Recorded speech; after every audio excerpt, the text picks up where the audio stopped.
noite aí, todos e todas. Vamos aí iniciar o nosso trabalho de hoje. Hoje nós temos aqui dois grupos, então, Condomínio Edilício Incorporação Imobiliária, Daniele Isídio, Daiane Ribeiro, Débora Vitória, Domingos Carneiro, Giovana Francisco.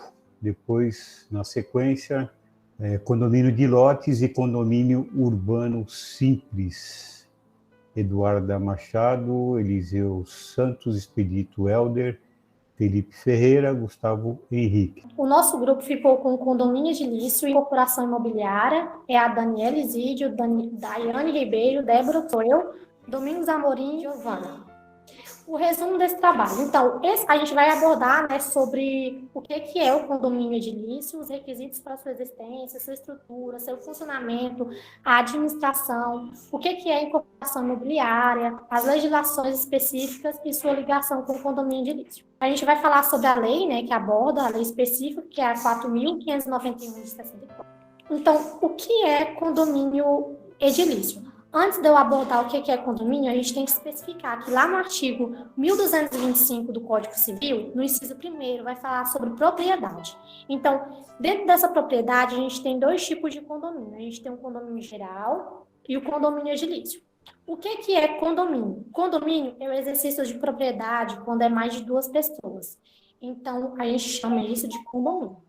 A gente sempre tem que lembrar que o condomínio edilício, ele possui uma legislação específica própria, que é essa que eu falei, que é a Lei 4.591 de 1964, né? As características gerais do condomínio edilício estão lá no artigo 1331 do Código Civil e 1332. Então, o que é condomínio edilício? No prédio, ele deve ter lojas, apartamentos individuais, escritórios, edificações, que tem várias partes comuns e também partes que usam em comunhão. O que seriam essas partes que usam em comunhão? É o elevador, a piscina, essas partes, né, em que mais de um condômino, ele utiliza juntamente com outros. O seu apartamento em si, ele é individual, porém tem essas partes, né, como já citei, piscina, que é em comunhão. Então, para ser considerado um condomínio edilício, ele tem que ter a convenção de condomínio e regulamento, ou regimento interno. A pessoa, ela já tem a ciência de que aquilo é um condomínio edilício.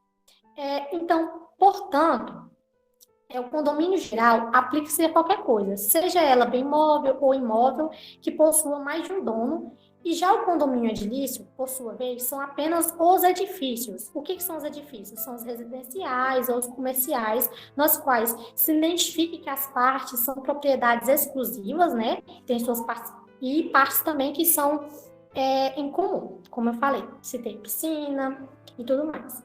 Segundo a Maria Helena Diniz, caracteriza pela justaposição de propriedades distintas e exclusivas ao lado de condomínios de partes de edifício forçadamente comum.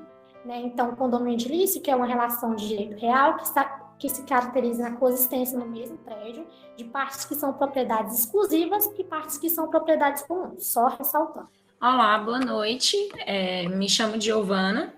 Bom, agora nós iremos falar um pouco sobre a construção histórica do condomínio edilício e os marcos legais. Bom, o surgimento histórico, ele se deu basicamente com a saída do homem do campo para as zonas urbanas. Bom, devido a essa saída, né, acabou que a população aumentou gradualmente e acabou resultando em uma escassez em uma escassez de espaço para a construção de moradias, né? E também devido à baixa capacidade financeira dessas pessoas recém-chegadas nas áreas urbanas, fez-se necessário achar uma solução, né, que pudesse resolver esse problema. E foi aí que surge, né, a ideia das construções edilícias, que, no caso, era um conjunto de residências, entre aspas, em um único imóvel, que ocuparia, né, que resolveria esses dois problemas, ocuparia menos espaço e também caberia no bolso dessa população que era, digamos assim, mais carente. Nesse momento, ainda não havia uma regulamentação desse instituto. Então, basicamente, ele era regido através dos usos e costumes e também as disposições analógicas do condomínio geral. Indo um pouquinho mais à época antiga, há indícios que existiam há mais de 2.000 anos antes de Cristo, na Babilônia, propriedades em frações ou de casas. Essas frações, elas possuíam mais de um titular ou possuíam vários moradores, né? Também há indícios, né, de prédios no Egito, na Roma Antiga, e também na Grécia. Antigamente, eles chamavam de comúnio, que significava comunhão de pessoas. E, bom, em outra época também, que foi bastante presente nesse tipo de construção, foi na Idade Média, muito comum em cidades em que eram rodeadas por muralhas, né? Que devido a essa problemática de não poder ter espaço, né, para se estender e ter um crescimento muito rápido, eles acabaram, né, realizando esse tipo de construção. Um exemplo é em Paris, na França. Bom, no Brasil, esses institutos eles começaram a estar mais presentes a partir do século XX, né? Em regulamentação, eles se encontravam nas ordenações filipinas, porque nessa época, né, em 1963, ele ainda estava à mercê do Código Português, né? Da legislação portuguesa. Aí, posteriormente, houve o Código Civil de 1916, porém, ele foi omisso sobre essa matéria. E aí, como eu já tinha falado, eles eram regidos pelos usos e costumes e também eram aplicadas disposições analógicas ao condomínio geral. Logo depois veio o decreto número 5.481, de 1928, que regulou a propriedade horizontal, né? Eu coloquei alguns artigos aqui, né? Diferenciando as partes comuns e exclusivas, no artigo 1 e 2, primeiro e segundo, dispôs também sobre a administração do imóvel, no artigo 8º, sobre a participação das despesas, no artigo 9º, e também prescrevendo a proibição de alteração da forma externa da fachada, no artigo 11º, e também, seguindo essa linha, ele foi modificado em 1943 pelo decreto número 5.234, em 1948 pela lei 295, em 1964 foi promulgada a lei número 4.991, que é a que está atual hoje, que em linhas gerais disciplinou a propriedade horizontal. Bom, atualmente nós estamos em base no Código Civil nos artigos 1.331 e 1.358, que regulamentam o condomínio edilício, adotando inúmeras disposições da lei de 1964, que é a lei do condomínio edilício. Uma curiosidade é que a lei, nessa lei do condomínio edilício, teve origem no projeto apresentado por Caio Mário da Silva Pereira. Agora nós iremos falar um pouco acerca da natureza jurídica desse instituto, que ainda é um tema bastante debatido, né, e possui bastante discordâncias acerca, né, da sua natureza jurídica pelos doutrinadores e juristas. Possui muitas teorias que tentam explicar este instituto, porém eu escolhi a teoria da personalização do patrimônio comum, que é a que é mais aceita, digamos assim. Essa teoria, apesar dela ser uma das mais aceitas, ela também por parte, é insustentável, porque, de certa forma, não existe uma pessoa jurídica, né, titular das unidades autônomas e nem das áreas comuns. Então, o que prevalece, no entanto, é que não há uma personalidade jurídica para o condomínio edilício. Prevalece a ideia de que ele é um ente despersonalizado. No entanto, ele possui legitimidade para atuar em juízo ativa e passivamente na figura do síndico, né? Tá lá no artigo 12, né, da lei de condomínio edilício, que diz que serão representados em juízo ativa e passivamente o condomínio pelo administrador e pelo síndico. Bom, de certa forma, ele é um ente, é possível falar que ele é um ente sui generis, ou seja, ele é único em seu gênero. Não é possível dizer que ele é uma pessoa jurídica, nem que ele é uma pessoa física, né? Mas como ele vai exercer os seus direitos através do síndico, ele fica mais próximo da pessoa jurídica e, com isso, ele recebe uma pessoa judiciária, né, para poder atuar, possuindo a legitimidade processual e possuir a plena capacidade para atuar como substituto processual. Bom, o síndico, ele, de certa forma, vai representar a defesa dos interesses comuns de todos, mas ele jamais vai poder exercer os interesses particulares. Bom, então, é possível dizer que ele ainda a discussão acerca da natureza jurídica, ela ainda é algo que está bastante debatida, né? Ela possui muitas divergências e ela varia muito de doutrinador para doutrinador. Mas em todos eles, o que vai ficar certeza é de que ele é um ente que não tem personalidade jurídica. A instituição e constituição do condomínio.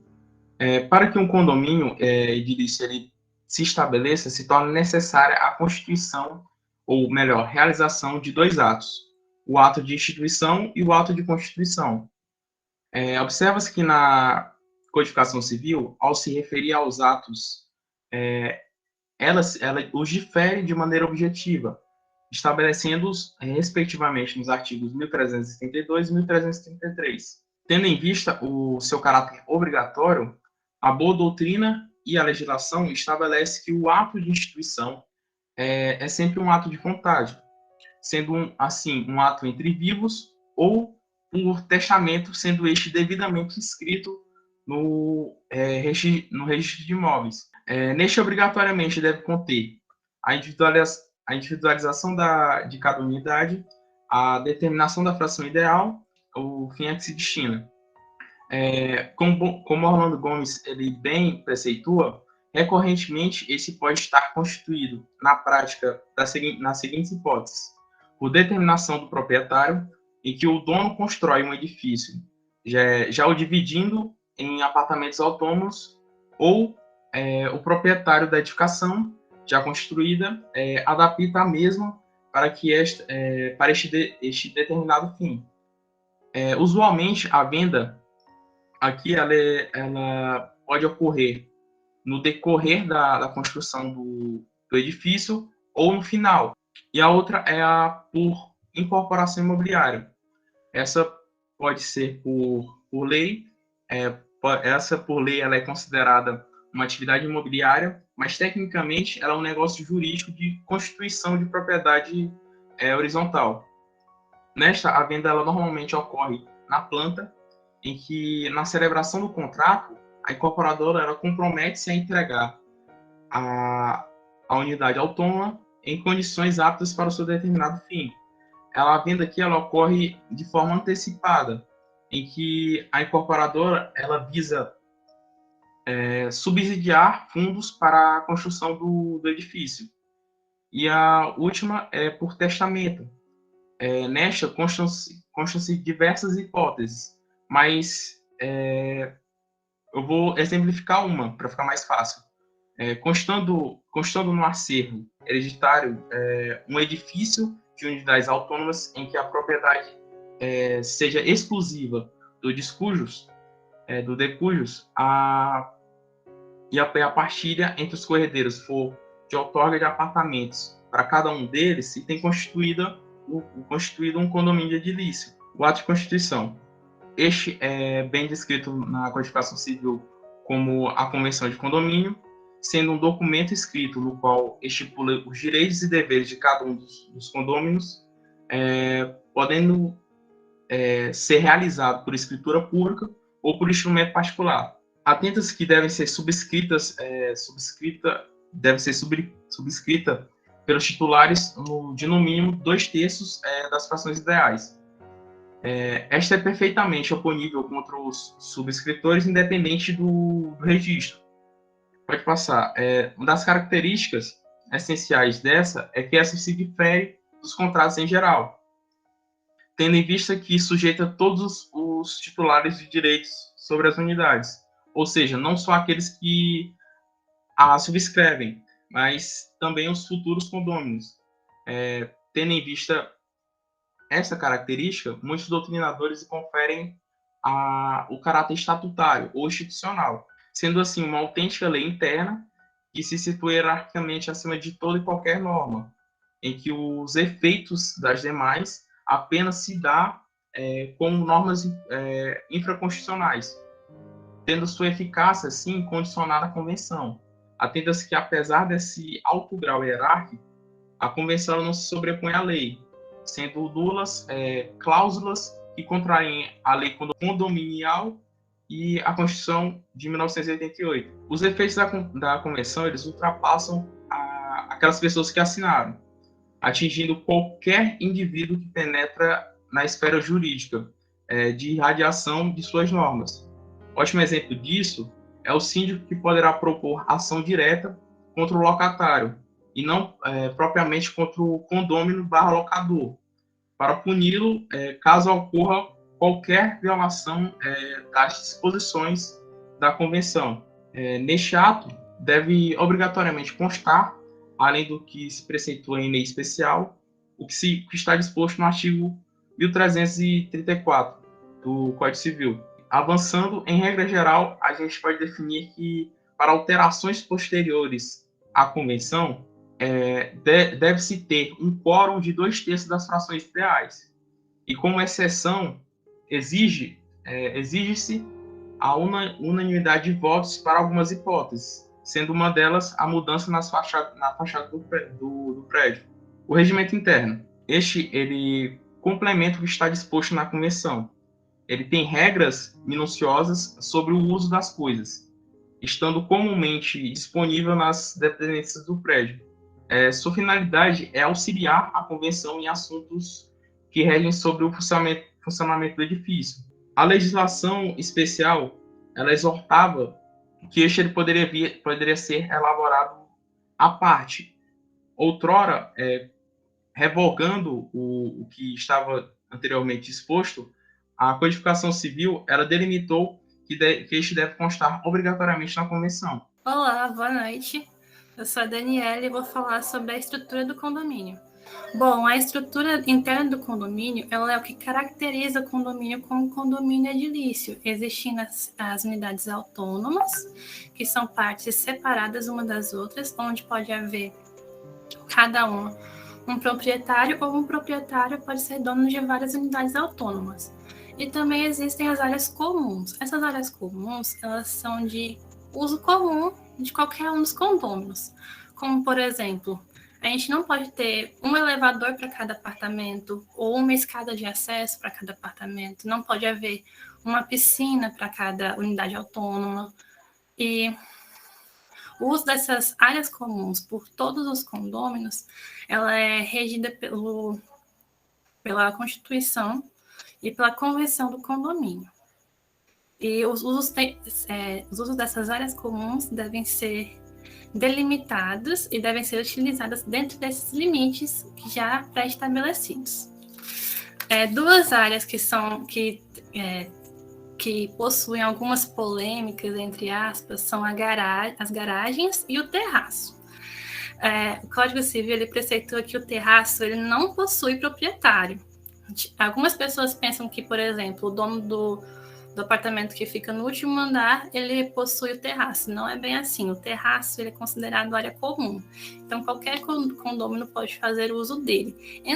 Entretanto, se tiver disposto na convenção de condomínio que esse terraço pode ser atribuído o uso a só um condômino ou a um grupo de condôminos, isso poderá ser feito sem problemas. Mas, mesmo assim, não vai ser a propriedade do terraço que vai ser passada para esse condômino, e sim só uma atribuição de usufruto. E a manutenção desse terraço e a utilização, toda a responsabilidade desse terraço vai ser passada para essa pessoa que foi atribuída. Antes o terraço, que era área comum e responsabilidade de todos, passa a ser atribuído só àquela pessoa. Já as garagens, elas têm duas hipóteses. A garagem pode ser propriedade do condomínio em geral, ou pode ser cada vaga da garagem pode ser atribuída ao proprietário da unidade. Caso ela seja uma área comum do condomínio inteiro, uma área que pertence ao condomínio, ela não pode ser negociada, mas caso cada vaga seja atribuída a uma unidade autônoma, essas vagas podem, por exemplo, ser locadas para outros condôminos do mesmo condomínio. Caso um condômino, um proprietário, tenha interesse de alugar essa vaga para uma pessoa estranha, de fora do condomínio, ele tem que verificar primeiro se essa possibilidade está expressa na convenção. Caso não esteja expressa, ele não poderá fazer isso. Alguns exemplos também que eu posso dar de usos indevidos das garagens por exemplo, usar a garagem como depósito ou estacionar o carro fora dos limites delimitados para cada veículo, ou usar uma vaga alheia sem autorização do proprietário.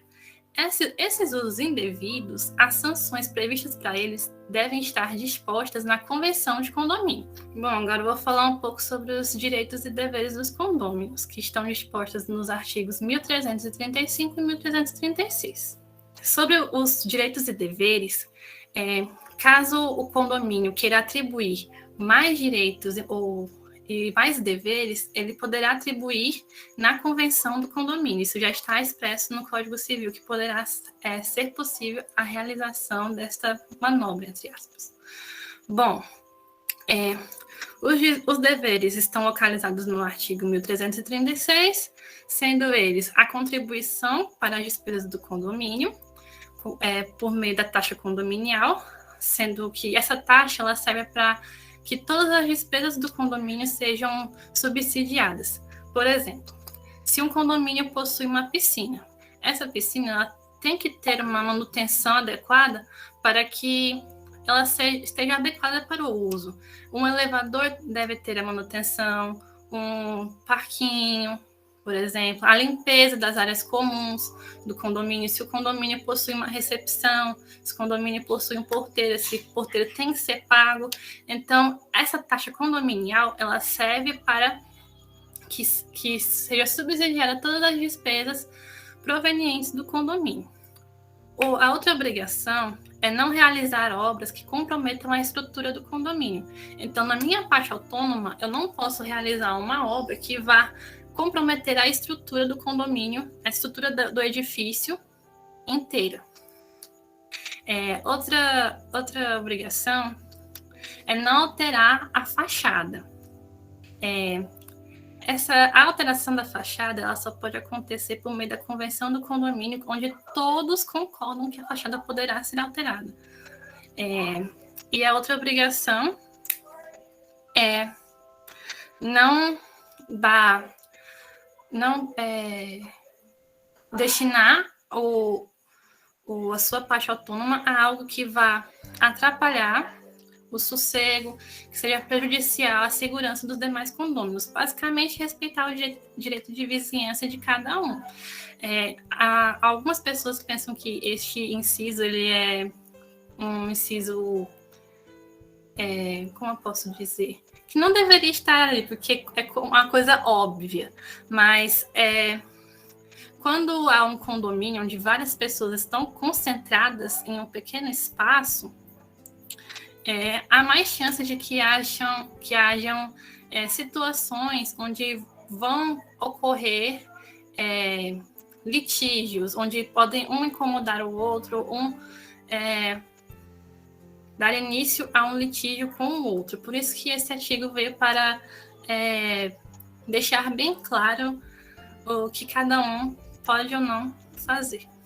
Aí, nos parágrafos deste artigo, está dispostas as sanções que podem haver caso a pessoa, o condômino, o proprietário, não cumpra com suas obrigações. O condômino que ele não pagar a contribuição dele da taxa condominial, ele ficará sujeito aos juros moratórios e também sujeito à multa. E o condômino que continuar sem cumprir as suas obrigações, ele poderá receber uma multa de até 5 vezes o valor da taxa condominial. Além disso, o condômino que tiver um comportamento antissocial, como perturbando o sossego dos demais, poderá receber uma multa de até 10 vezes a taxa condominial. Mas o que seria ser um condômino antissocial? Por exemplo, um condômino que use sua unidade autônoma como uma casa de prostituição. Ele está perturbando o sossego dos demais condôminos, usando a sua unidade autônoma para esse fim, pois vai ter entra e sai de clientes, ele vai estar convidando pessoas, não é o local adequado, pois é um condomínio, por exemplo, residencial, onde moram famílias. Essa conduta, ela é considerada uma conduta antissocial. Sendo assim, ele poderá receber essa multa de até 10 vezes o valor da taxa condominial. Agora eu vou falar sobre os direitos. É direito do condômino exercer o seu direito à propriedade na sua unidade autônoma, sem ter a anuência ou a concordância de qualquer outra pessoa. Também é direito do condômino usar as áreas comuns para seus determinados fins, usar a piscina para o fim que ela foi destinada, usar o elevador para o fim que ele foi destinado. E também é direito do condômino deliberar, nas deliberações, participar e votar, caso ele não esteja inadimplente. Sobre esse último inciso, alguns condomínios, caso um dos os condôminos estivesse inadimplente, alguns condomínios estavam praticando o cerceamento do direito do condômino de utilizar as áreas comuns. Só que já existe na legislação a previsão de juros moratórios, de multa, então não há do que se falar em cercear o direito do condômino de usar a área comum, porque já está previsto a sanção que ele vai sofrer caso ele não pague a taxa condominial. Por exemplo, em alguns casos, o condomínio cerceava o direito do condômino de usar o elevador, ele teria que subir apenas de escadas, de usar as piscinas ou de usar qualquer área comum, sendo que isso não poderá ser feito. Agora eu vou falar um pouco sobre a administração do condomínio, que está disposto nos artigos 1347 a 1356. Quando maior for a concentração de pessoas em um condomínio, mais se faz necessária a presença de um síndico, que é quem vai administrar o condomínio. O síndico, ele pode ser uma pessoa de dentro do condomínio, ou ele pode ser uma pessoa estranha ao condomínio, sendo uma pessoa física ou jurídica. Pode ser também uma empresa especializada no ramo de administração de condomínios.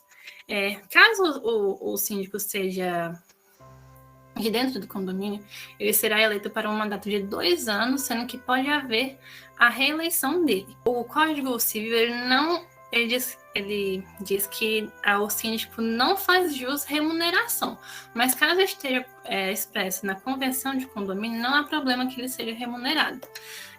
Muitas das vezes é muito comum ver que os síndicos não são remunerados, mas eles possuem, por exemplo, a isenção da taxa condominial.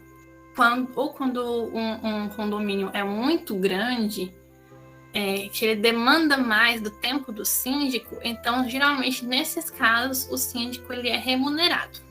No artigo 1348, está disposto as competências do síndico. Compete ao síndico convocar a Assembleia dos Condomínios. Essa Assembleia ela é de suma importância para o funcionamento do condomínio, porque é nela onde vai ser discutida a taxa condominial, as despesas que o condomínio vai ter, e também é nela onde o próprio síndico vai ser eleito, vai ser escolhido.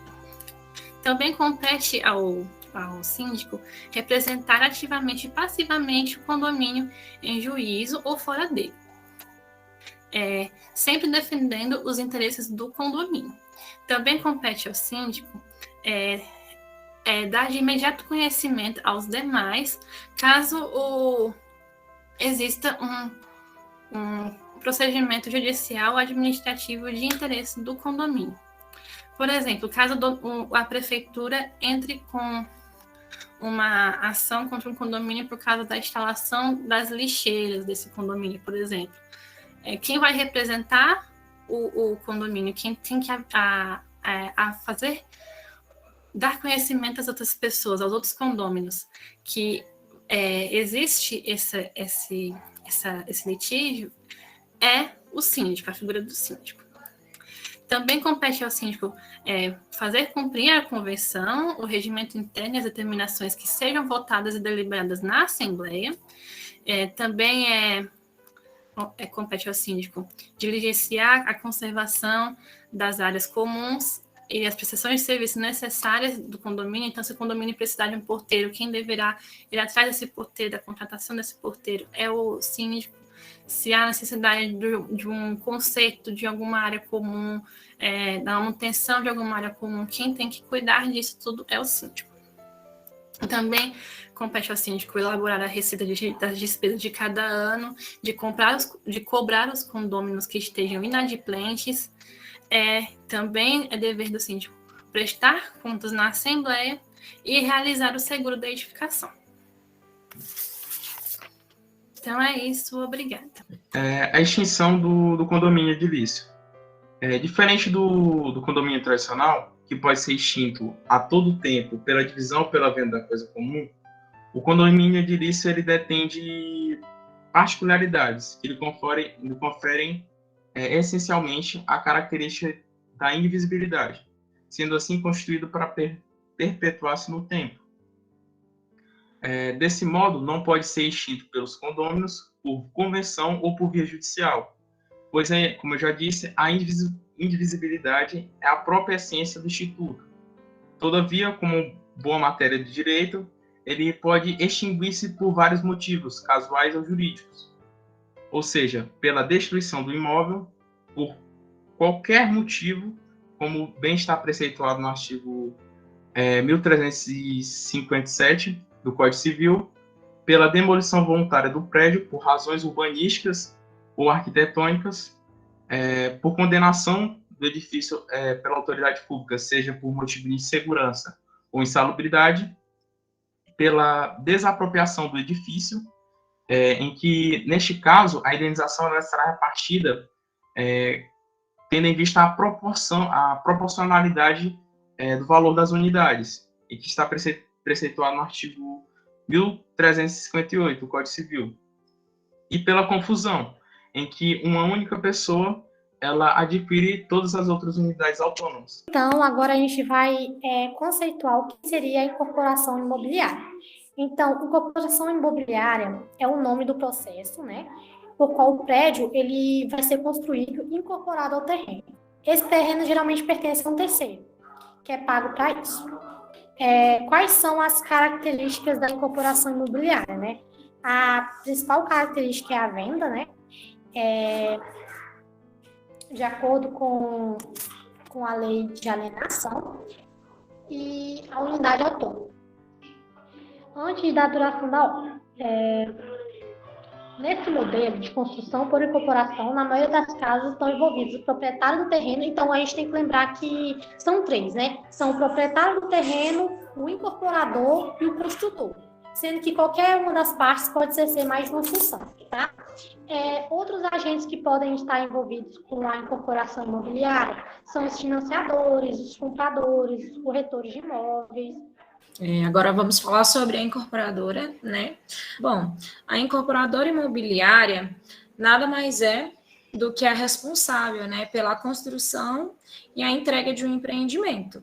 Sendo assim, ela vai ser responsável pela gestão de todos os processos que envolvam tanto a divulgação, quanto os prazos, a venda, a pós-venda, contrato bancário, entre outros.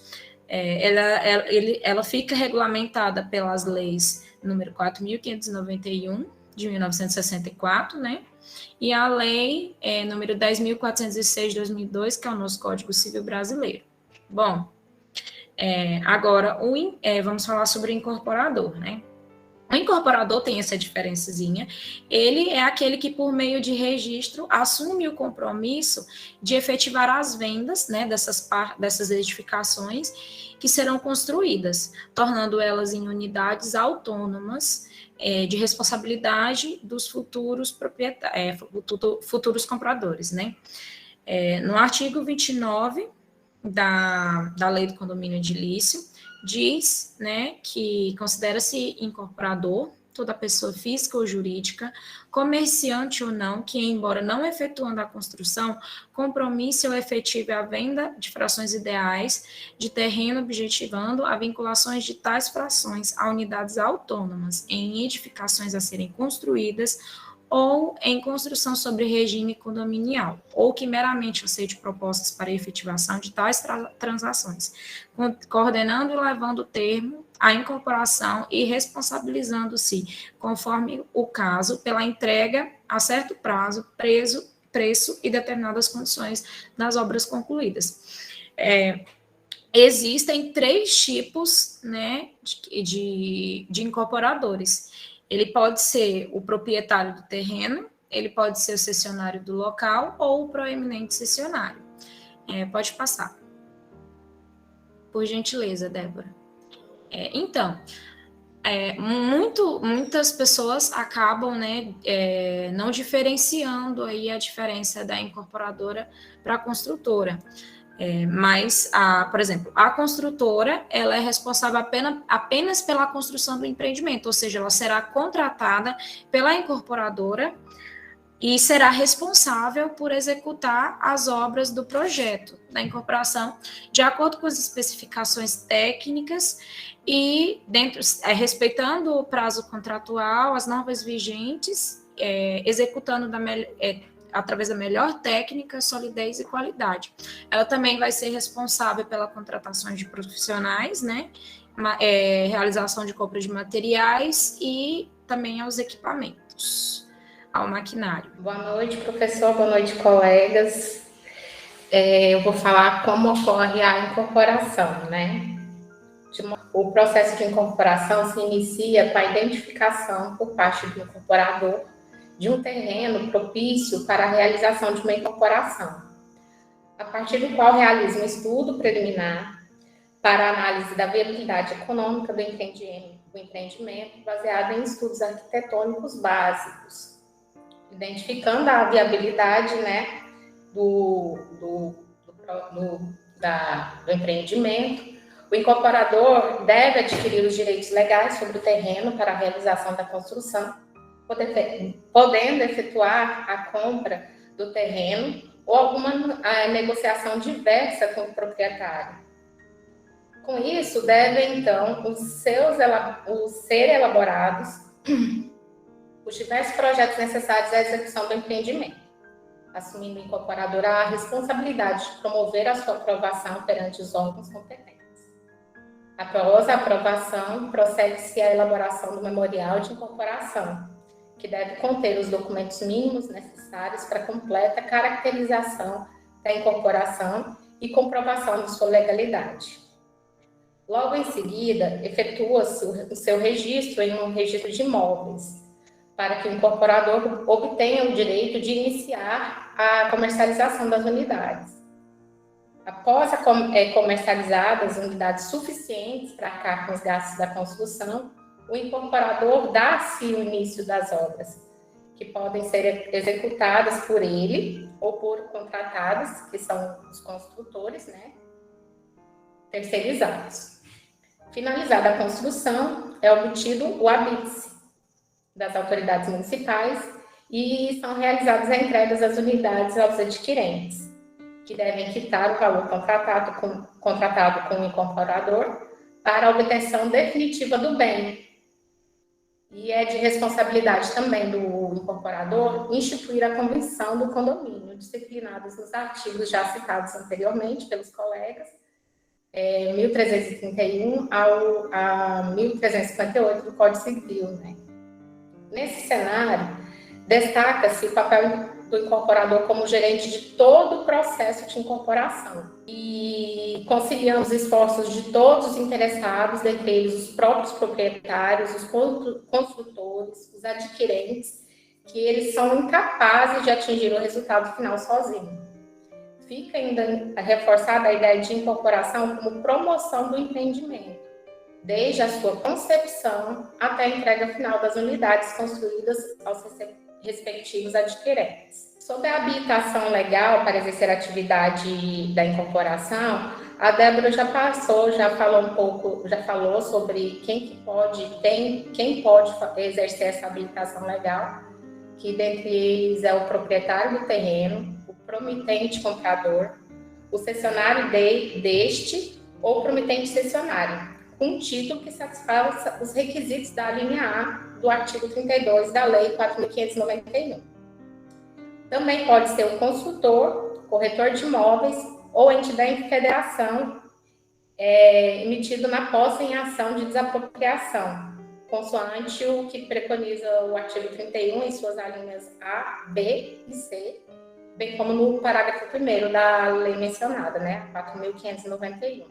Dos requisitos e documentos necessários para a realização do registro da incorporação, eles são elencados no artigo 32, são 15 documentos que estão elencados aí, né, são bastante, que é o título de propriedade de terreno, de promessa irrevogável e irretratável de compra e venda ou de cessão de direitos ou de permuta, do qual conste cláusula de emissão na posse do imóvel, não haja estipulações impeditivas na sua alienação, infrações ideais e inclua consentimento para demolição e construção devidamente registrado.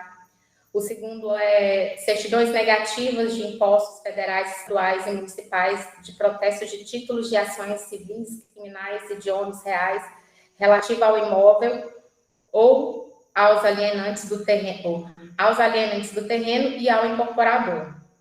O terceiro é o histórico dos títulos de propriedade do imóvel, abrangendo os últimos 20 anos, acompanhado de certidões respectivos registros. O quarto é o projeto de construção devidamente aprovado pelas autoridades competentes. O quinto, o cálculo das áreas das edificações discriminando, além da global, a das partes comuns, e indicando para cada tipo de unidade a respectiva metragem de área construída. A sexta é a certidão negativa de débito para a Previdência Social, com o titular de direito sobre o terreno, responsável pela arrecadação das respectivas contribuições. Quem tiver interesse de saber esses documentos, que são requisitos para o registro da incorporação, é só olhar no artigo 32, que são elencados todos lá. Sobre a modalidade da incorporação, a Lei 4.591 prevê 3 modalidades, quais sejam a construção por conta e risco do incorporador, artigos 41 e 43, caput, e o inciso 5º, a construção por empreitada, artigo 55, a construção por administração, artigo 58. Convém esclarecer, todavia, que grandes doutrinadores mencionam 2 modalidades, a construção por empreitada e a construção por administração. No entanto, a oposição destes quanto à existência do regime de construção por conta e risco do incorporador é respeitável pela sua reconhecida autoridade. Nos casos de construção por empreitada e construção por administração, os titulares do terreno ou os compromissários, a sua compra custeiam as obras que serão construídas em seu nome. Na outra modalidade, por conta e risco do incorporador, a construção ocorre por conta e em nome do próprio incorporador, que entrega os apartamentos prontos por preço global, abrangendo a fração do terreno e a unidade autônoma, e respectiva participação nas coisas e áreas de uso comum. É importante observar que, independentemente do que se construir por conta e risco do adquirente do lote, a fração nas áreas comuns não será alterada, posto que vincula a especificação do lote, que não se alterará por posterior construção para os fins da participação do lote nas áreas comuns, vias de circulação e os demais logradouros determinados na especificação do condomínio de lotes. nas incorporações por conta e risco do incorporador, desde que adotado o regime que adiante veremos do patrimônio de afetação, estará presente alguma comissão de representantes nas outras duas modalidades, por administração e por inventário. Obrigatoriamente será eleita em razão do comando. Será designada no contrato de construção do caput do artigo 50 da Lei de Regência da Matéria. Sobre o patrimônio de afetação, eu separei alguns pontos específicos que precisava ser demonstrados para vocês para entender um pouco mais de patrimônio de afetação. A adoção do regime de patrimônio de afetação é opcional, cabendo ao incorporador optar por aderir ou não. O patrimônio de afetação é constituído por patrimônio próprio de cada empreendimento imobiliário, não se confundir com o restante do patrimônio da empresa. O patrimônio de afetação se dá por simples averbação do termo firmado pelo incorporador e por titulares de direitos reais de aquisição do terreno, conforme está expresso no artigo 31b, ou até pela sua constituição no próprio memorial de incorporação. O patrimônio de afetação de cada empreendimento objetivo é evitar que o incorporador utilize recursos de um empreendimento em outros, visando resguardar o regulamentar andamento do empreendimento em questão. Os valores desembolsados pelo adquirente do imóvel na planta ou fase da construção de determinado empreendimento ficam obrigatoriamente vinculados apenas à própria edificação, não havendo possibilidade de desvios de recursos. Os bens e direitos integrantes do patrimônio de afetação somente poderão ser objeto da garantia real se o benefício se reverter integralmente em prol do respectivo empreendimento. Os recursos necessários à execução do empreendimento, objeto do patrimônio de afetação, deverão ser mantidos em conta de depósito a ser aberto especificamente para esse empreendimento e considera-se constituído patrimônio de afetação mediante averbação a qualquer tipo no registro de imóveis de termo firmado pelo incorporador. E, por fim, a existência de ônus reais gravando o imóvel não será óbvio para averbação, desde que tenham sido constituídos sobre o imóvel objeto da incorporação com o fim de garantia do pagamento do preço de sua aquisição ou do cumprimento das obrigações de construir o empreendimento. Agora a gente vai falar sobre a extinção do patrimônio de afetação. É uma esqueminha sobre o que se dá como patrimônio de afetação. De acordo com a Lei 4.591 de 64, em seu artigo 31E, o patrimônio de afetação se extingue com a averbação da construção, registro dos títulos de domínio ou de direito de aquisição em nome dos respectivos adquirentes, e, quando for o caso, a extinção das obrigações do incorporador perante a instituição financeira do empreendimento. A revogação em razão de denúncia da incorporação, depois de instituídas as adquirentes, as quantias por eles pagas, que está regido pelo artigo 36 dessa lei. E outras hipóteses. Liquidação deliberada pela Assembleia Geral, nos termos do artigo 31F, parágrafo 1º. Por fim, eu vou falar um pouco sobre a nova lei do distrato, né, que ele traz diversos pontos, né, que abrangeu bastante a questão da incorporação. O alcance da nova lei, que embora o objeto da lei seja a alienação de imóveis na planta, ele também deve ser aplicada por analogia para vendas de imóveis já construídos, quando o adquirente puder ser considerado consumido. Também tem as diretrizes interpretativas, né, que sofreu uma alteração, que a nova lei se destina a proteger a parte mais vulnerável no contrato adquirente. E se a nova lei não afastou explicitamente alguns desses entendimentos jurisprudenciais, e se estes eram favoráveis ao adquirente, o intérprete deve considerá-los como subsistentes. Agora, a aplicabilidade do Código do Consumidor, né, que deve ser aplicado em harmonia com a nova lei nos contratos de aquisição de imóveis na planta, firmados por consumidores por meio de técnica do diálogo das fontes. A retroatividade da nova lei, né, que se aplica, só são aplicados aos contratos firmados posteriormente à vigência da lei. Para contratos anteriores, é lícito que a jurisprudência, com astúcia, mude seu entendimento com base nas regras e princípios anteriores à nova lei, de modo a obter o mesmo resultado prático da nova lei. Todavia, nesse caso, os tribunais deverão modular os efeitos do novo entendimento para recair apenas reparações judiciais propostas após a mutação jurisprudencial.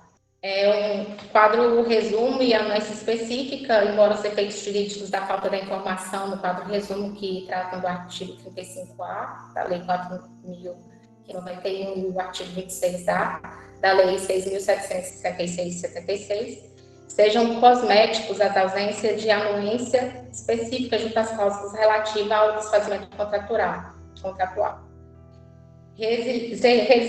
Resilição unilateral e resilição unilateral, né? Imotivada, continua plenamente admissível, pois a nova lei não promoveu alteração alguma a esse respeito. Direito do arrependimento, que pode ser aplicado por analogia nos casos de loteamento, admite a manifestação por qualquer meio de comunicação que garanta a ciência do incorporador e que tenha sido disponibilizado por este aos clientes, independentemente de pacto expresso. É devido mesmo para os casos de alienações feitas dentro da sede do incorporador, desde que o adquirente seja consumidor, o valor do imóvel e o valor pago ao alienante, que são regidos pelos artigos 67A, parágrafo 2º, inciso 3º da Lei 4.591 e o artigo 32A, inciso 1º da Lei 6.766 de 76, que o alienante precisa pagar o valor de fruição do dinheiro já pago, pois fundamento jurídico em ambos os casos é a vedação do enriquecimento sem causa. Risco máximo do adquirente, excluindo os valores de fruição do imóvel, não existe o risco de o consumidor, por motivo qualquer, não tenha conseguido honrar as prestações e ficar endividado além do valor total que desembolsou. Isso é preconizado nos artigos 67A, parágrafo 4º da Lei 4.591. O direito de cessão do contrato para evitar a multa compensatória, previsto no artigo 67A, parágrafo 9º da Lei 500.000, da Lei, né, em tela. Então, da conclusão, em virtude dos aspectos demonstrados anteriormente, podemos concluir que o condomínio edilício e a incorporação imobiliária são amplamente presentes no cotidiano dos indivíduos, sendo eles moradores proprietários, administradores, entre outros. É de suma importância o conhecimento das leis que regem esse tipo de condomínio, a fim de evitar futuros litígios. E, em seguida, a gente apresentou a nossa referências bibliográficas. Peço desculpa ao tamanho do nosso trabalho, mas são muitos pontos que são importantes e a gente teve dificuldade de delimitar direitinho o que caberia dentro dessa meia hora. Obrigada a todos pela atenção. Obrigada, colegas.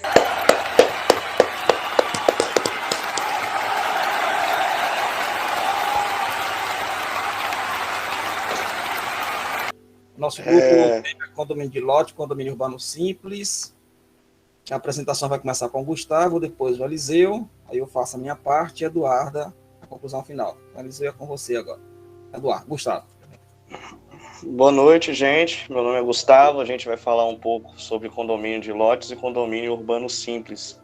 Esses dois tipos de condomínio foram instituídos pela lei que trata em relação aos nossos temas, porque ela é uma lei bem extensa que alterou bastante coisas, bastante legislação. No nosso caso, a gente vai tratar mais sobre a regularização fundiária, que foi um dos objetos dela, né? Então, permitiu-se com essa lei a criação de áreas exclusivas mescladas com áreas comuns, sem a necessidade de construção no terreno. Então, como eu já havia dito, a Lei 13.465 de 2017, que trata sobre essa regularização fundiária. Então, lá foi instituída a possibilidade que em terrenos não necessitasse mais a construção de imóveis para poder ser estabelecido um condomínio. O que posteriormente foi, essa situação é o condomínio de lotes, que introduziu também o artigo 1358A no Código Civil. Outra situação também que essa lei possibilitou foi o condomínio urbano simples, que permitiu a divisão de imóveis, esses imóveis que eu falo agora, aquelas propriedades menores, que já existiam construções de casas ou então cômodos separados, com entrada separada, tudo separadinho, certinho, a possibilitar a existência de um condomínio nessas áreas menores, né? Só para introduzir, nessa lei 13.465, o condomínio urbano simples é tratado entre os artigos 61 e 63. Só que, como bem trazido pelos colegas anteriores, antigamente tinha somente o condomínio geral e o condomínio edilício previsto, né? Só que a realidade não era essa. A realidade era a criação pulsante de condomínios fechados, muitas vezes visando a exclusão de circulação ali, com a desculpa da segurança, né? Por vezes autorizado por municípios e até por legislações estaduais, que não tinham um amparato em lei geral federal, né? Aí que futuramente esses condomínios fechados ou de acesso controlados, que não eram condomínios de fato, mas eram loteamentos, né? Eles foram evoluindo para chegar na figura do condomínio de lotes. A mesma coisa acontecia com o condomínio urbano simples. Já era uma prática, eu acho que todo mundo conhece, a construção de edículas ou então de pequenos quartos aos fundos para abrigar a família ou até mesmo para os proprietários oferirem alguma outra renda, né? Então, a lei veio trazer um costume para o normativo jurídico escrito, né? Então, a origem do condomínio de lotes vai vir desde a lei de incorporação, como apresentado pelo pessoal, que dispõe sobre condomínios de edificações e incorporações imobiliárias, o Decreto-Lei 271, de 67, e a Lei de Loteamentos, a 6766, de 79, que foi alterada, teve uma pequena alteração também pela Lei 13.465. Então, a Lei de Loteamentos, essa última que eu falei, ela permitia o loteamento fosse feito, mas as áreas comuns que, em tese, o condomínio de lote hoje permite ter, elas não eram tratadas como áreas privadas, e sim áreas públicas. Então, no momento da constituição lá do loteamento, essas áreas como as vias, praças e outros locais próprios de circulação pública, elas teriam que ser repassadas ao município e virariam áreas públicas, né? Então, não tinha nessa lei a possibilidade dos proprietários custearem essas áreas comuns, porque, em tese, todas essas áreas eram públicas.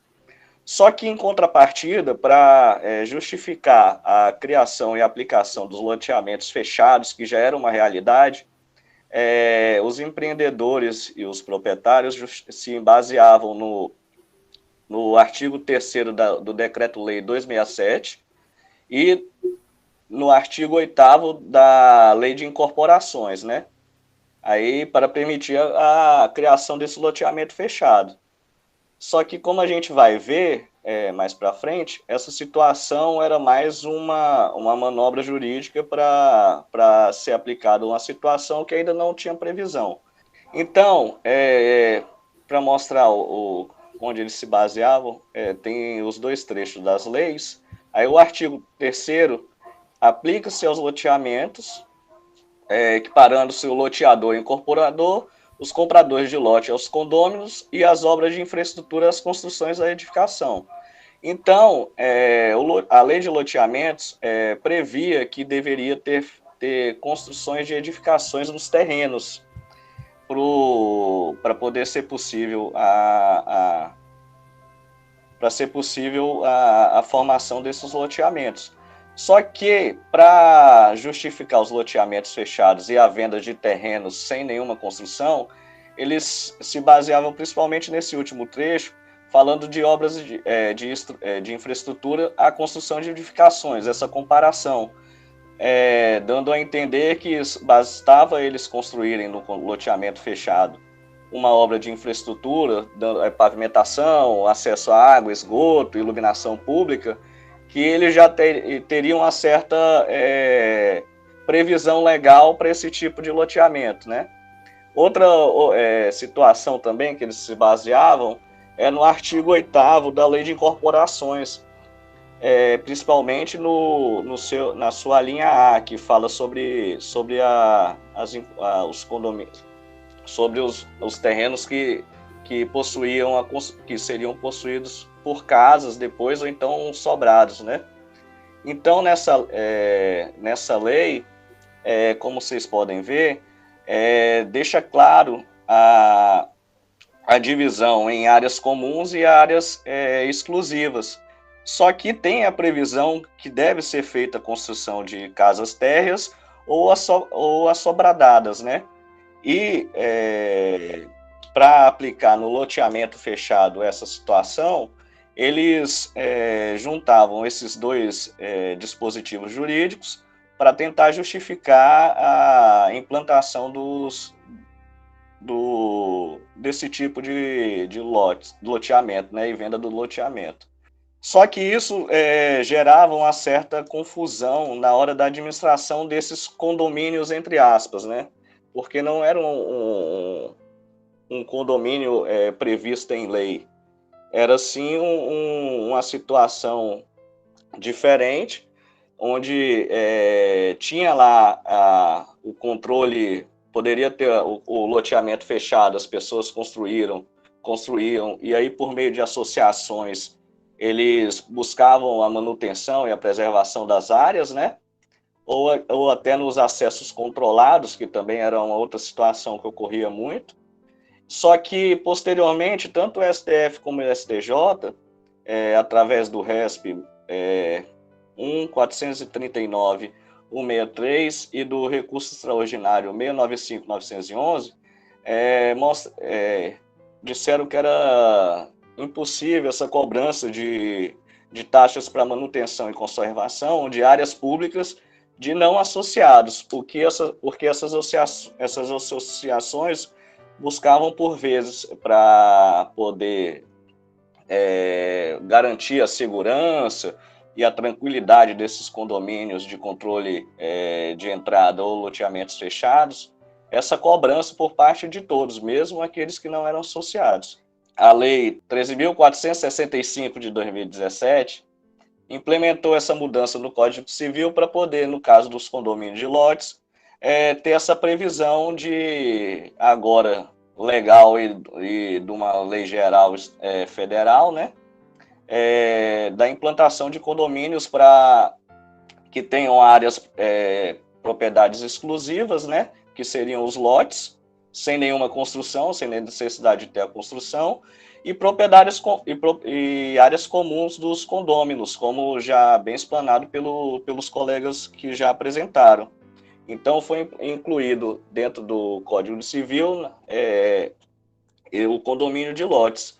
E como a gente pode ver, o condomínio de lotes tem a aplicação subsidiária de tudo aquilo que o pessoal falou sobre o condomínio edilício, como está bem exemplificado nesse artigo 1358-A, o parágrafo 2º.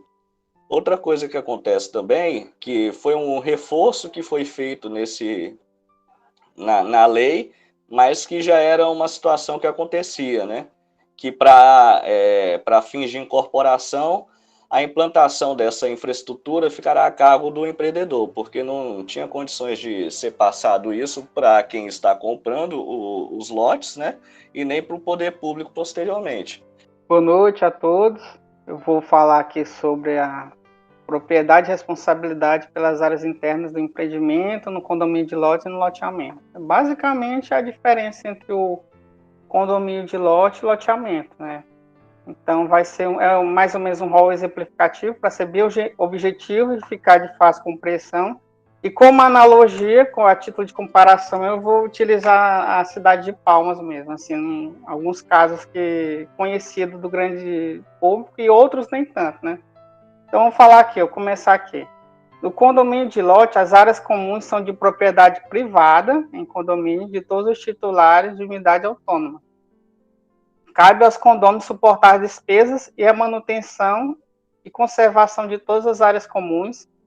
Em contrapartida, nenhuma pessoa não autorizada poderá adentrar suas dependências. É mais ou menos assim, como se fosse aqui em Palmas nós temos alguns desses condomínios de lote, né? A pessoa compra uma área grande, né? E coloca o muro, aí as pessoas compram os lotes dentro dessa área e vai construindo suas casas, mas baseado nas regras do condomínio.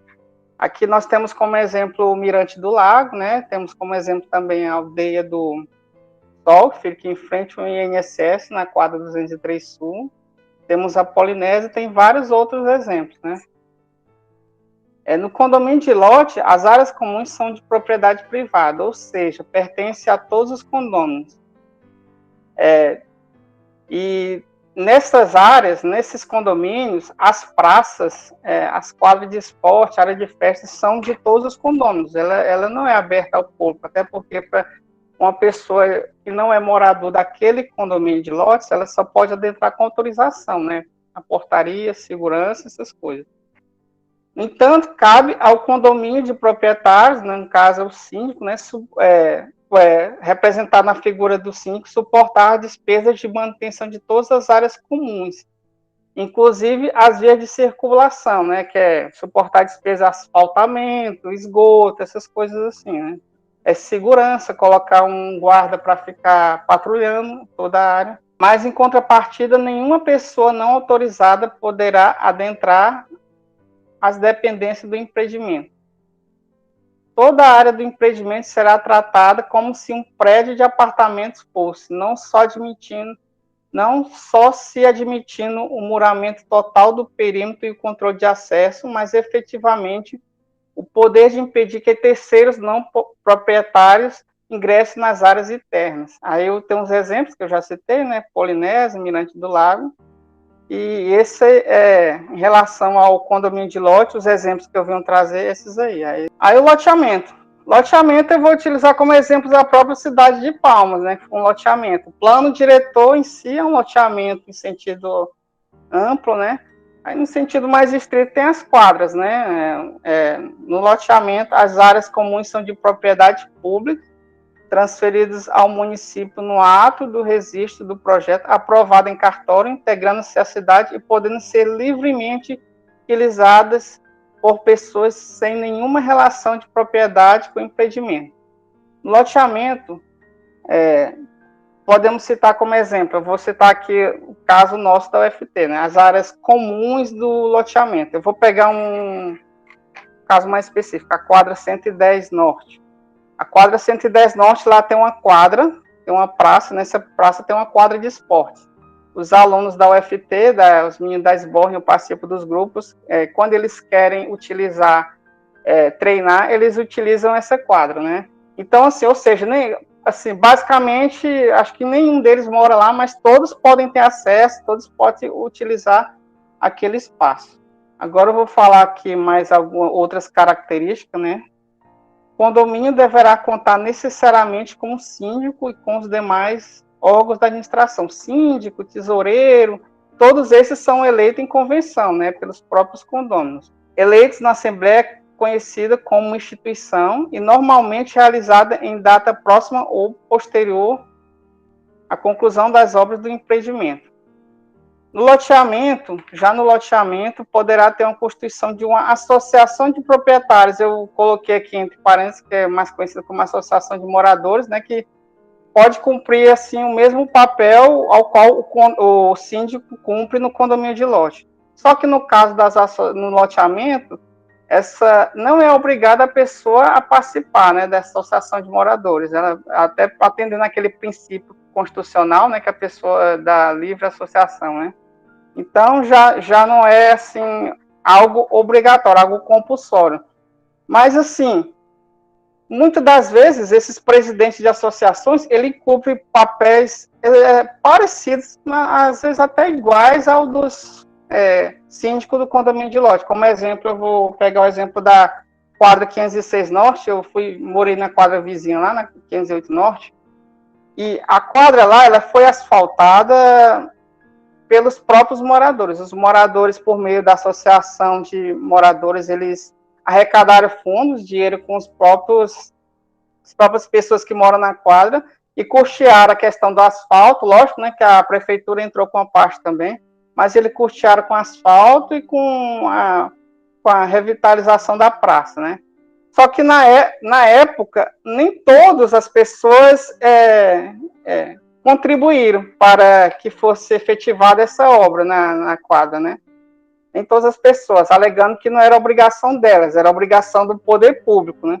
No entanto, assim, mesmo assim foi feito, né? Mesmo assim foi feita a obra, só que aí eu estou colocando isso como exemplo porque fica um questionamento: se a pessoa mora na quadra, o presidente da Associação de Moradores está arrecadando fundos para estar realizando uma infraestrutura naquela quadra, a pessoa é obrigada a pessoa pagar a taxa, conforme os julgados do STJ e do STF, que o colega Gustavo mostrou anteriormente, não é obrigatório. No caso em tela, no caso lá da quadra, as pessoas que não quiseram pagar, não pagaram, mas estão desfrutando dos serviços e não houve a necessidade de judicialização. Que no condomínio forma-se automaticamente com o registro do empreendimento aprovado em cartório, obrigatoriedade de minuta de convenção do condomínio, todos estarão sujeitos às regras de convenção, né, já mencionei isso, não poderá desassociar-se obrigatoriamente do síndico, né, e demais órgãos de acordo com a convenção. No condomínio de lote não pode desassociar porque é como se fosse um corpo, né, eles são um só. Condomínio é um só, condomínio de lotes. Todos eles têm que contribuir, né? Tem que para que possa ser feita a segurança e a manutenção dos espaços públicos, dos espaços comuns do condomínio de lote. Já no loteamento fechado ou com controle de acesso, não se forma com registro do projeto em cartório. Nenhum órgão administrativo, lotes independentes entre si, não há relação jurídica direta entre seus proprietários. Se o acesso é controlado e comum, a constituição de associação de proprietários, cujas funções serão, na prática, idênticas à dos órgãos de administração do condomínio. Eu já exemplifiquei, né, no caso da 508 Norte. Eu vou falar um pouco agora dessa parte, como que aconteceu juridicamente disso, né? O Eliseu acabou de falar em relação a condomínio e loteamento. Então, para não me perder um pouco nessa minha apresentação, eu preparei aqui algumas páginas aqui, dá quase 36, mas dá para a gente ler rapidinho e fazer a apresentação. Bom, condomínio fechado versus associação de proprietários. Uma grande diferença entre o condomínio de lotes e o loteamento, seja ele aberto ou de acesso controlado, é o fato de que o condomínio de lotes forma-se automaticamente com registro do empreendimento aprovado em cartório, tornando-se um ente que passa, que apesar de despersonalizado, será titular de direitos e deveres. Isso, o condomínio de lotes. O outro, como está ele, não tem essa personalização de direitos e deveres. No processo de registro do empreendimento, a minuta da convenção de condomínio será um documento obrigatório a regular futuramente todas as relações internas e externas do coletivo de proprietários. Independentemente da vontade individual de cada condômino, todos estarão sujeitos às regras da convenção e não poderão, por desassociação, se escusar de cumpri-las. O condomínio deverá contar necessariamente com um síndico e com os demais órgãos de administração previstos na convenção, todos eleitos na Assembleia conhecida como a de instituição, normalmente realizada em data próxima ou posterior à conclusão das obras do empreendimento. Já no loteamento, seja ele fechado ou com controle de acesso, não se forma com registro do projeto em cartório nenhum órgão administrativo. Os lotes são totalmente independentes entre si e não haverá relação jurídica direta entre seus proprietários. Mesmo assim, é lugar comum em qualquer loteamento de acesso controlado a constituição de uma associação de proprietários, cujas funções serão, na prática, idênticas à dos órgãos de administração do condomínio. Essa associação, todavia, quase sempre vem acompanhada de litígio entre os proprietários que a constituíram e aqueles que não quiseram se associar para evitar ter que contribuir com as despesas comuns. E aí onde vai entrar o grande X da questão. Porque, de acordo com o inciso 20 do artigo 5º da Constituição Federal, temos que ninguém poderá ser compelido a associar-se ou a permanecer associado. Por muitos anos se discute no judiciário o embate entre esse direito de não associação e a proibição do enriquecimento sem causa, pois mesmo que determinado proprietário não queira se associar e ele tem esse direito, o seu imóvel será evidentemente beneficiado pelos serviços prestados pela associação, como segurança, coleta de lixo, limpeza e conservação das vias de circulação, dentre outras coisas que possam existir lá no loteamento. Invocando o princípio da vedação ao enriquecimento sem causa, as associações de proprietários ingressam com ações de cobrança de contribuições não pagas por aqueles proprietários não associados. Por quê? Porque não era justo uns pagarem e outros ficarem só na coisa boa, no oba-oba, achando bom aquilo tudo bonitinho e arrumado. O princípio da vedação ao enriquecimento sem causa é uma norma geral de direito civil que proíbe que qualquer pessoa aufira em prejuízo de outrem alguma vantagem sem causa jurídica, ou seja, sem um motivo que legitime essa vantagem. Ele está formalizado no artigo 884 do Código Civil. Em verbis, aquele que, sem justa causa, se enriquecer à custa de outrem, será obrigado a restituir o indevidamente auferido, feita a atualização dos valores monetários. À primeira vista, parece claro que há uma grande injustiça no fato de, às custas dos outros proprietários, alguém que se recusa a se associar seja beneficiado com a prestação de serviços em prol do seu imóvel. Só que não foi o que entenderam, depois de anos de jurisprudência vacilante, o Superior Tribunal de Justiça e o Supremo Tribunal Federal.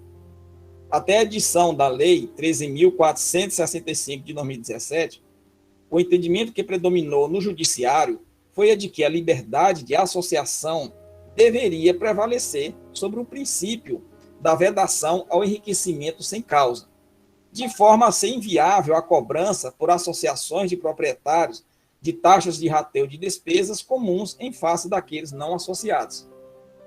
Essa é a interpretação. Mas aí sobreveio, então, a Lei 13.465 de 2017, que acrescentou a Lei de Parcelamento do Solo Urbano, a 676679/79, o seguinte artigo, que é o artigo 36A. As atividades, olha só a redação disso.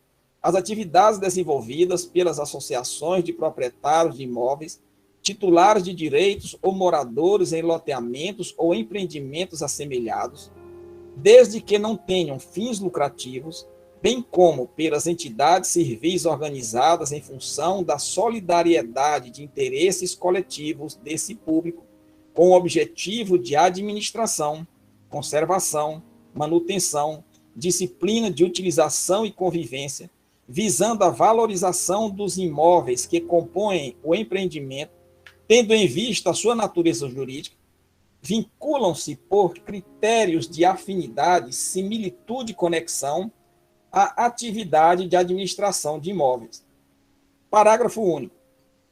A administração de imóveis na forma do caput deste artigo sujeita seus titulares à normatização e à disciplina constante de seus atos constitutivos, cotizando-se na forma desses atos para suportar a consecução dos seus objetivos. Alguém entendeu bem direitinho o artigo? Olha a confusão que fizeram. Por pior que seja confusa a redação desse novo artigo 36A, depreende-se do todo, com enorme esforço interpretativo, que o legislador classificou os serviços comumente exercidos pelas associações de proprietários como atividade de administração de imóveis, e no parágrafo único estabeleceu que todos os titulares dos imóveis, sejam eles associados ou não, devem respeitar as normas do Estatuto da Associação e suportar a consecução dos seus objetivos, ou seja, pagar proporcionalmente pelas despesas comuns. Só que o Congresso Nacional, ele perdeu uma grande oportunidade de escrever de forma direta, clara e simples, que os proprietários de imóveis em loteamento com acesso controlado são obrigados a contribuir com as despesas comuns do empreendimento, seja ele associado ou não. Preferiu, contudo, o caminho da redação confusa e ambígua, deixando enorme espaço para interpretação e novos litígios. Assim sendo, o julgamento do recurso extraordinário, o 69591 do STF, ele estabeleceu a seguinte tese, que é o tema 492. É inconstitucional a cobrança por parte de associação de taxa de manutenção e conservação de loteamento imobiliário urbano de proprietário não associado até o advento da Lei 13.465/17, ou de anterior lei municipal que discipline a questão, a partir do qual se torna possível a cotização de proprietários de imóveis, titulares de direitos ou moradores em loteamentos de acesso controlado, desde que já possuidores de lotes tenham aderido ao ato constitutivo das entidades equiparadas administradoras de imóveis ou, o item 2, no caso de novos adquirentes de lotes, o ato constitutivo da obrigação tenha sido registrado no competente registro de imóvel. O STF ainda impôs, mesmo depois da entrada da lei em vigor, 36, do artigo 36A, que aqueles que já eram possuidores de lotes só serão obrigados ao pagamento da taxa de manutenção se tiverem aderido ao ato de constituição da associação. Subentende-se que, mesmo que depois do proprietário tenha optado por se desassociar, continuaria obrigado ao pagamento da taxa. O segundo cenário, que obrigaria o proprietário de lote em loteamento de acesso controlado a pagar a taxa, seria a aquisição do imóvel depois da existência jurídica, ou seja, a aprovação do Estatuto Social em Assembleia da associação, desde que o ato constitutivo tenha sido registrado no competente registro de imóveis, obviamente nas matrículas de todos os lotes. Como se percebe, a questão é altamente nebulosa, não tendo sido satisfatoriamente resolvida pelo legislador e nem pelo STF. E as demandas continuaram inundando o Poder Judiciário. E aí está aqui a citação para vocês verem aqui o problema jurídico, que é o inciso 20 do artigo 5º da Constituição, que ninguém poderá se associar. Já o 884 do Código Civil, que é aquele sem justa causa, sem enriquecer as custas de outro, deveria restituir. E aqui tem um recurso, o nome do recurso e a lei aplicável. E a solução? Depende do fracionamento do imóvel. É loteamento, é desmembramento, desdobro ou divisão em unidades autônomas para a formação de condomínio. Já o Código Civil, artigo 2 de 2002, no artigo 1314 a 1358U, vai trazer a solução para isso daí. E aí nós temos a lei aplicável. Qual aplicar? A 4.591/64 ou 6.766/79? Com a definição conceitual contida na Lei 13.465/2017, a questão central que se coloca é a respeito de quais exigências seguir nas etapas de aprovação e registro do projeto de empreendimento. Seria um condomínio de lotes uma espécie de parcelamento do solo atraindo a aplicação integral da Lei 676679, ou, na condição de condomínio edilício, estaria ele sujeito às normas do Código Civil, e principalmente da Lei 4.591/64? A resposta a essas perguntas passa principalmente pelo entendimento acerca do fenômeno do fracionamento do imóvel. Loteamento, desmembramento, desdobro e divisões em unidades autônomas para a formação de condomínio são todos formas de fracionamento de um bem imóvel. Nos três primeiros, há um fracionamento físico, que é o loteamento, desmembramento e desdobro, de forma a gerar novos imóveis absolutamente independentes entre si, ao menos a priori, pois os proprietários podem, por convenção, criar vínculos jurídicos entre eles. Na formação de condomínio, todavia, o fracionamento é muito mais jurídico do que físico. Há a criação de novos imóveis, tantos quantos forem as unidades autônomas do empreendimento.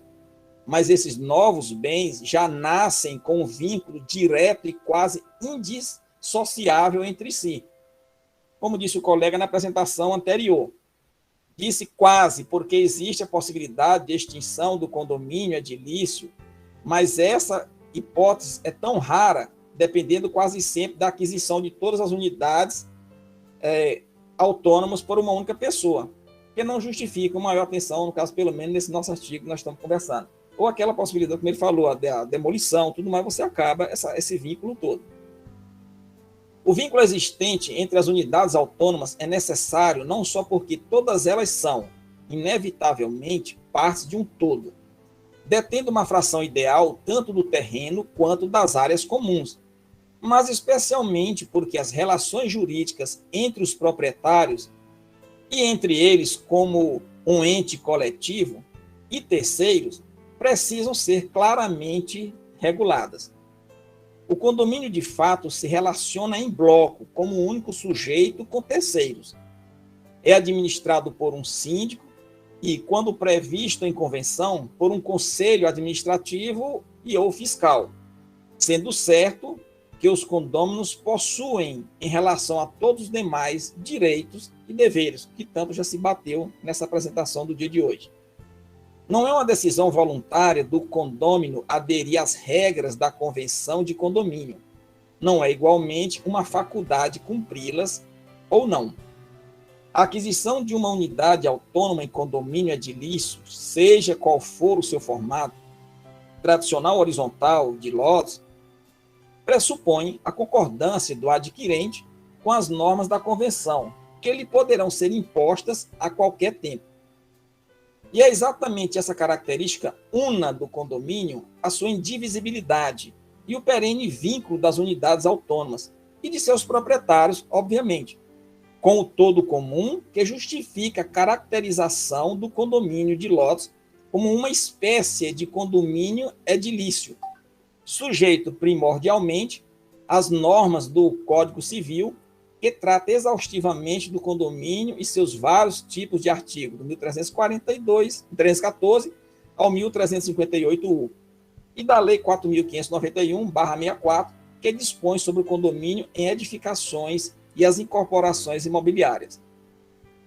Assim, quanto à sua caracterização e principalmente seu processo de fracionamento, o condomínio de lotes estará essencialmente sujeito às mesmas regras aplicáveis aos demais tipos de condomínio. Isso não significa, todavia, que a legislação urbanística, em especial a Lei 6.766/79, não seja em nada servível ao condomínio de lotes. Pelo contrário, o novo artigo 1358-A do Código Civil veio acompanhado de 3 parágrafos. O segundo deles menciona expressamente a necessidade de respeito à legislação urbanística. Há ainda a possibilidade de imposição de limitações administrativas e direitos reais sobre a coisa alheia em benefício do poder público, da população em geral e da proteção da paisagem urbana, tais como servidões de passagem, usufrutos e restrições de construção de muros, previsto no parágrafo 4º do artigo 4º da Lei 6.766/79.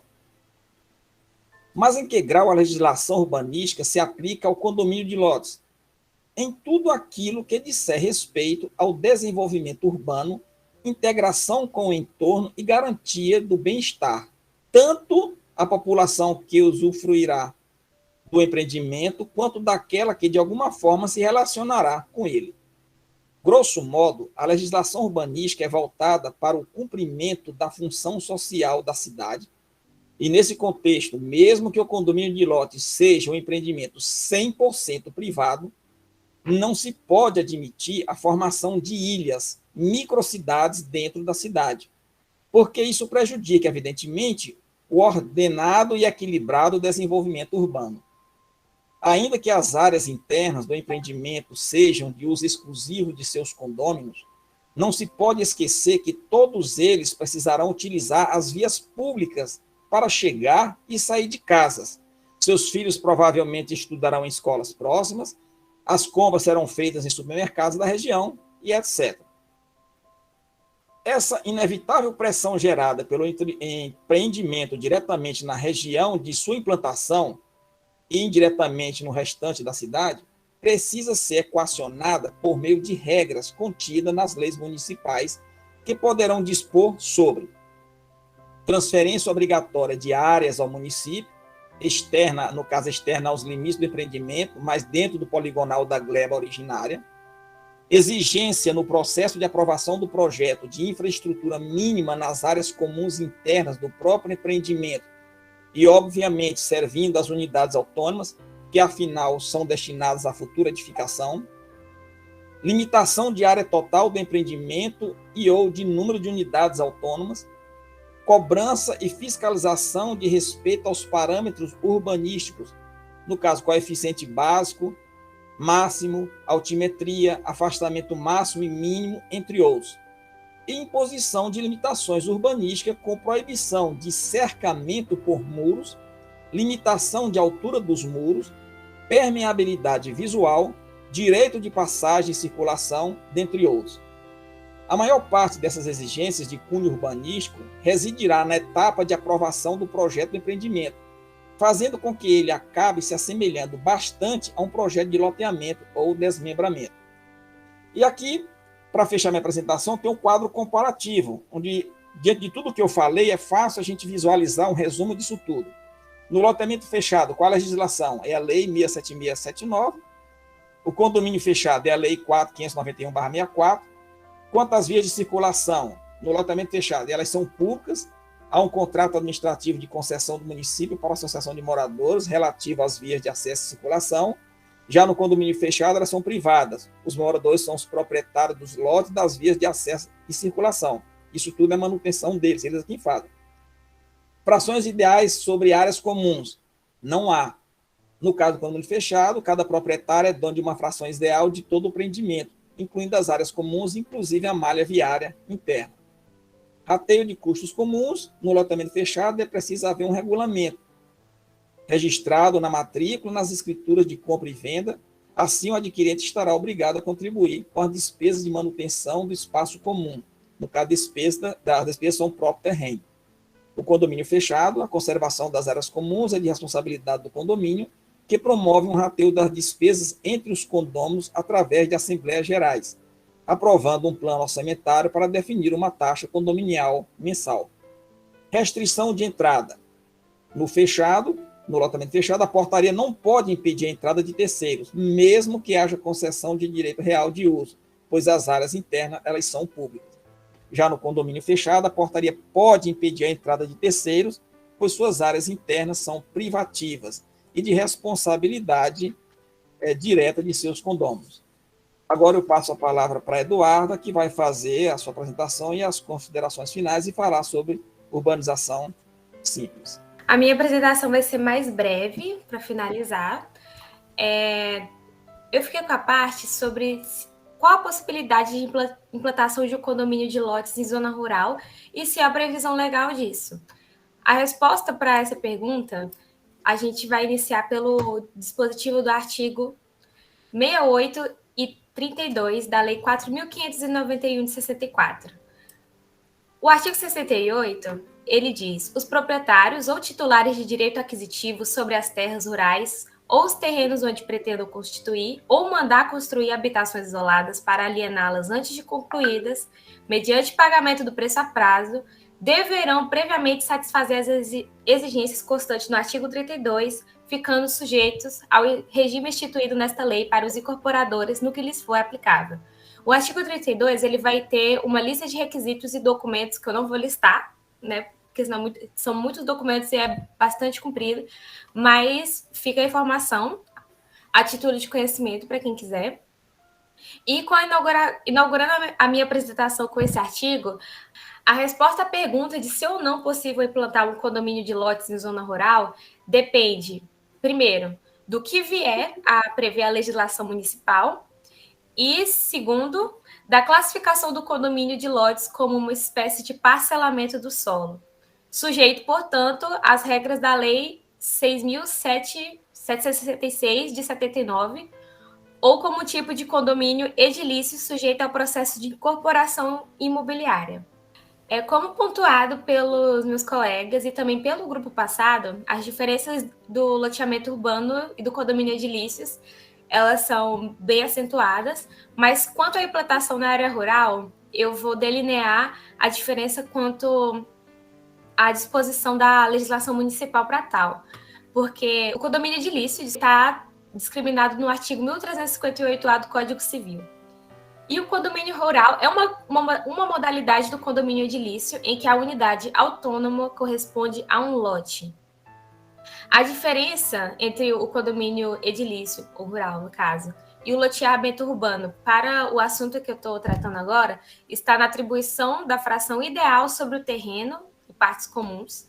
Além disso, no condomínio rural ou urbano, o terreno como um todo é e se mantém privado. Já no loteamento, o terreno sobre o qual estão estabelecidos os lotes é público e incorporado à municipalidade. Muito disso se deve ao fato de não haver no condomínio, juridicamente falando, uma divisão física como ocorre no loteamento. A implantação de um condomínio de lotes, por mais que em alguns pontos seja similar com o loteamento, não segue a mesma lógica, ou desmembramento do solo, especialmente por não gerar nenhuma obrigação formal com o município e está dissociado da necessidade da instituição em zonas urbanas, de expansão urbana ou de urbanização específica. Então, aqueles 2 pontos que eu pontuei no fluxograma do slide passado, há algumas interpretações, se é possível ou não implantar um condomínio de lote em área rural. A resposta é positiva, né, de que sim. Quem defende a aplicação das normas da lei de incorporações ao condomínio de lote, com regência apenas paralela e de caráter de suporte da lei 6.766, de 79. Então, sim, o condomínio de lote pode ser implantado em zona rural, porque, ao contrário do loteamento, ele não gera uma obrigação do município de prestar serviços públicos, porque vai ser de acordo e comum negócio das pessoas que dispõem do condomínio a manter as áreas comuns sobre a propriedade e gestão dos condôminos. Então, isso permite que se crie um núcleo urbano em área rural, sem que isso onere necessariamente o poder público. E nós temos o ponto negativo, que os argumentos contrários podem ser resumidos em 2. A possibilidade de infração à legislação urbanística, né, relacionada ao primeiro ponto que eu coloquei, porque pode ocorrer um crescimento desordenado da cidade, gerando para o município um ônus sem a correspondente contraprestação. E também pode desencadear na conurbação urbana. E, no segundo ponto, a possibilidade de burlar a legislação federal no que se refere à fração mínima de parcelamento, descaracterizando para a atividade rural. Enfim, esses foram os pontos sobre condomínio de lotes na área rural, assim finalizando toda a construção lógica da definição do condomínio de lotes, da diferença com o loteamento e os aspectos na região urbana e rural. Agora eu vou falar sobre o condomínio urbano simples, que, como está no nome, é bem simples mesmo. São condomínios com poucas unidades habitacionais que resta impossibilitada a divisão pela metragem.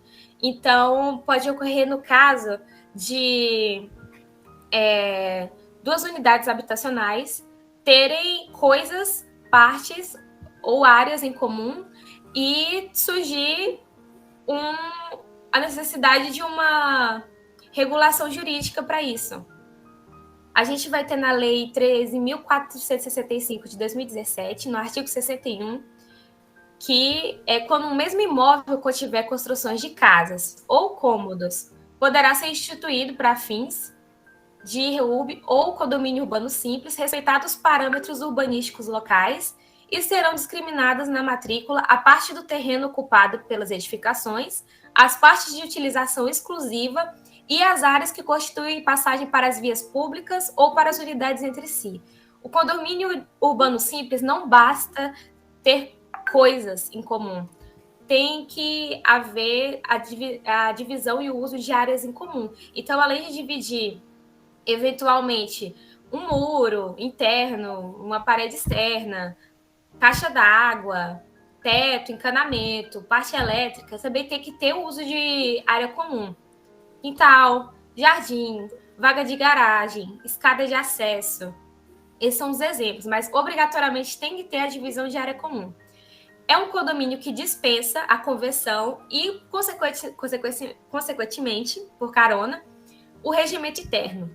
A gestão do condomínio, já que não vai ter nenhum desses dispositivos legais que são dispensáveis, né, no condomínio urbano simples, a gestão pode ser feita através de um simples contrato, instrumento particular de acordo entre os condôminos, podendo ser formalizada tranquila em cartório.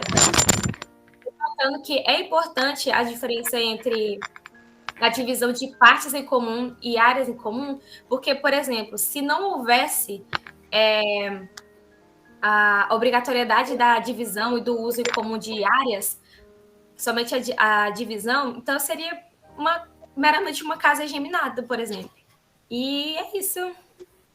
É disso que se trata o condomínio urbano simples, e com isso eu finalizo a apresentação do meu grupo.